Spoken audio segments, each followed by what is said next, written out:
Hi, I'm Pete from Fenceline. I'm just demonstrating how to use our wire spinner. As a part of our wire spinners, we guarantee you that your wire never gets tangled.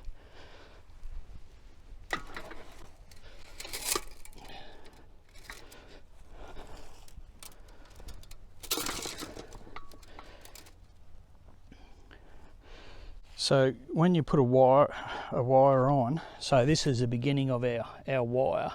Commonly it's stuck in the spool, and what happens with your coil's wound from the bottom to the top, not from the inside to the outside.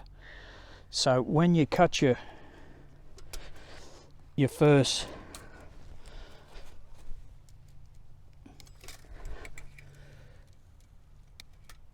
straps off, so what happens if I pull this one here like so, it cuts through the coil on the other side.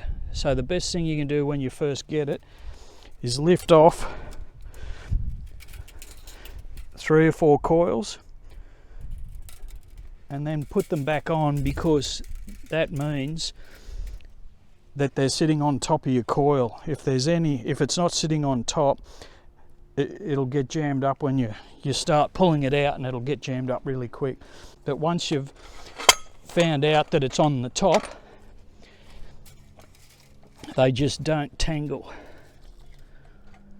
So when we first designed the spinner, we put a brake on it, so every time we stopped pulling the wire, the reel stopped, and we found that was a real problem, because you couldn't start inertia again. So we worked out that what the problem with wire spinners is not overrun, it's jamming, and the jamming's caused by the loops being able to grow, drop on the ground and go in underneath. So we prevent the wire from growing with all these parts here. This is 6mm spring steel, so this thing could fly off the back of your ute at 60k and it'll just bounce down the road, it'll be fine.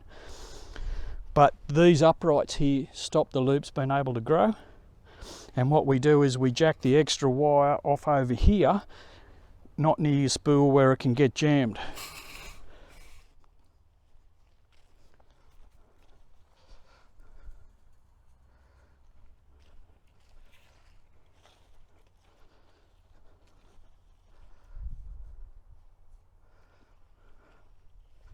For more information, you can click on the link in the description to visit our website or to place an order.